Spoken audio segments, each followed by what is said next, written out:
why guest of honour I'll call you tonight, which is Jeremy James Taylor, who has written and directed many performances as part of what was formerly known as IAF and now Fuse.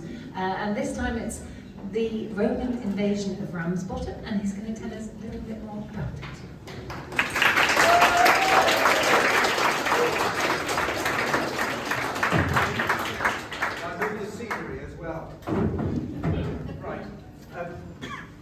Thank you, Petra. What an exciting, sort of lovely, informal, and absolutely splendid atmosphere to start off what's going to be a terribly, terribly exciting summer, I hope. And it's lovely to be here, and thanks very much for having us to start it with. I'll get straight to the point. We're doing a completely bonkers show called The Roman Invasion of Ramsbottom. I'll tell you a tiny bit about it, but most important are the fact that some of the cast are here tonight to sort of show you some of it. We've only been rehearsing. We've done about 3 rehearsals so far, so it's all very much work in progress. I'm sure you'll go with us on that. But however, David, I wrote this piece with my dearest friend David Neal, who I'm sure you all know and remember. And the first show we ever wrote was a piece called Helen Come Home, which was all about Helen of Troy and the Trojan Horse. It was sort of Greek-based musical comedy, which kind of worked rather well. As a result of which, we were suddenly invited by Granada Television. We would see the show, I think in Edinburgh or something like that, to write a new piece for them to go on television with these young people that we were working with. And so we thought, well, where do we set this? And Granada said, well, we would either like something that we could do with kids up here in Manchester, so it has a sort of local feel there, because we're coming based in Manchester, or if you want to do it with your mob down there in the south, it must have a Lancastrian theme to it, please, so make sure that we get involved. Because David was, as you know, director of music at Tipton School, we felt, well, we must do it down there. So we sat in the Liverpool Arms, which is where we used to spend most of our time writing these things. We thought, well, what will we do next? And they said, and we thought, well, Lancashire. And immediately, didn't take new seconds before Coronation Street came up in our. Now there are those amongst us here who may have heard of it, but probably weren't aware that in the 1980s it was absolutely everybody watched Coronation Street. They all knew who Enid Sharples was, and what the Rover's Return was, and so on and so forth. However, we thought that would please Granada, which it did. Then we thought, well, okay, but what on earth else could it be about? And because we dealt with Greece, the Greeks and Helen and Troy, we thought, well, how about, both of us were sort of vaguely classically sort of interested. We thought, well, what about Rome? And so, after a few more pints, we discussed this, and out came the idea of this crazy story.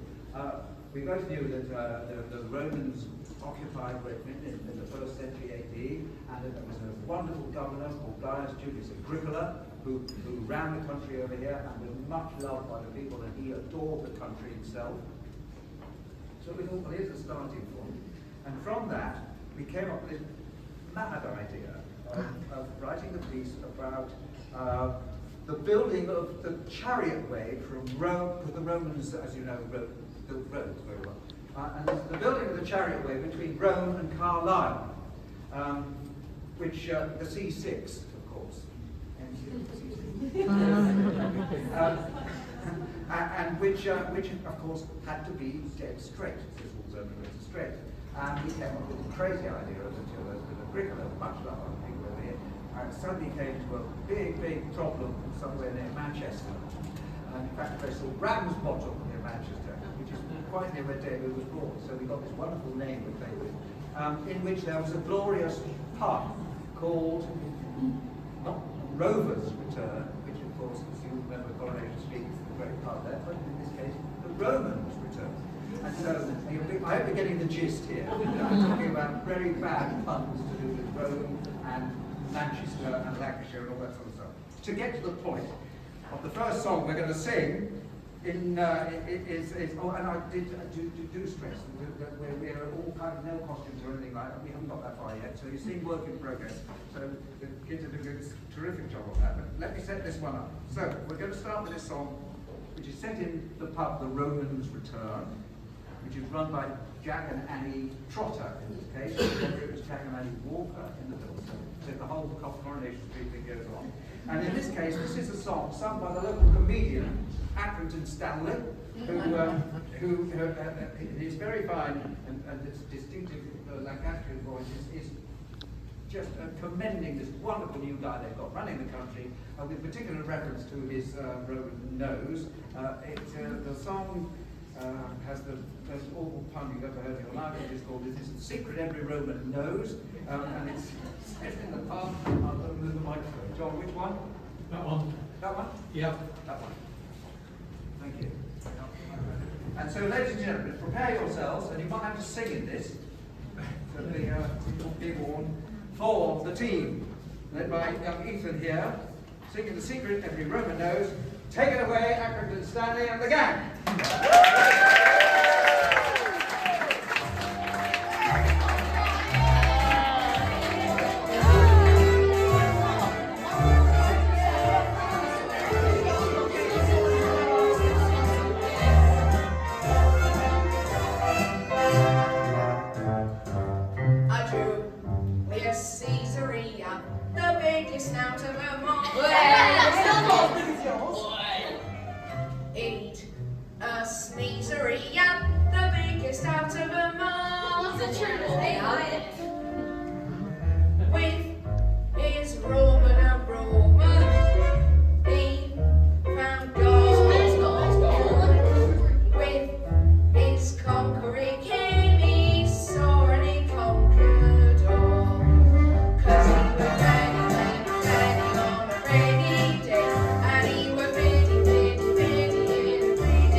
Now then,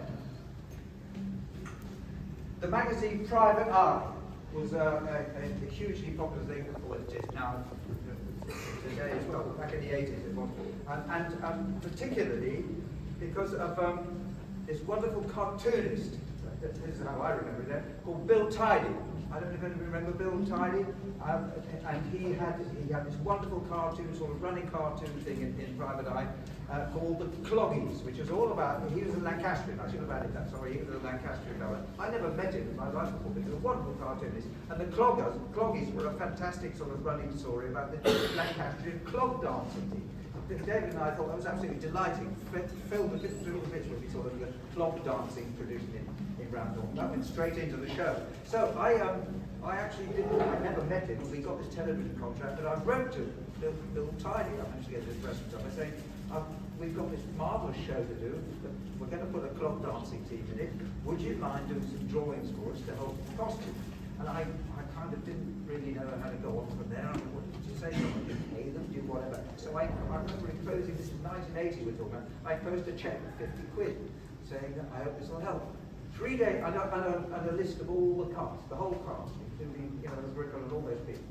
3 days later, I had this enormous envelope arrive, and it was a fantastic, wonderful collection of all these brilliant cartoons, all designing these various characters, and an envelope which I opened up, and inside it was my cheque for 50 quid, torn up into 15 pieces.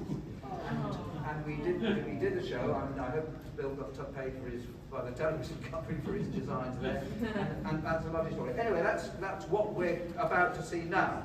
So the clock is we had to put a clog dancing team into this show, and in fact, David and I went up to Lancashire and spent a wonderful weekend up there visiting the working clubs and all these places, and we saw this clog team dancing, and they were doing a wonderful thing called a nut dance, which involves wooden round bits of wood, which they sort of have all about themselves and hit themselves, that sort of thing. So that went into the show. We've got two very brave members of the clog dancing team, because Susie hasn't had much time to rehearse this, but we're going to give you a bit of it just so you can get a flavour of it and think, yes, I'm coming in July to see the rest of the whole team do this, because it'll be absolutely worth it. And so they're going to be, we haven't even finished it, it's going to stop halfway through, because that's all we've done, but we thought you'd like to see it. So prepare yourselves to see a flavour of one of the choreographic thrills to come to this year's festival. Let's have a really large and Lancastrian welcome, please, for the very brave George and Miranda.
Well done, you chaps, that's fantastic. Anyway, there's a whole team of them doing it in the show eventually when we get there. Very good. Now, it wasn't just the beer in the room. Oh, I just wanted to say, yes, I think that's Kingston's entry for Strictly Come Dancing season.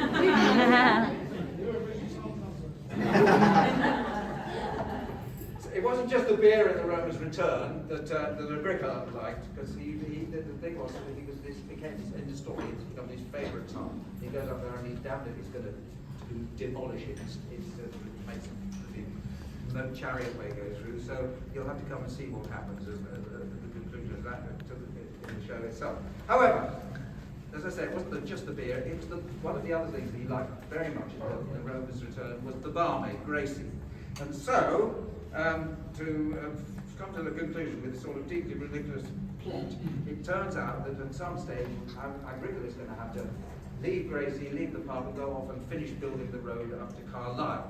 And so this is the big sort of sad duet that they have, the big final, what might be a long farewell between Agricola and Gracie, and this is We'll Wait Until the Day We'll Meet Again, sung by Brandon and B. Thank you very much.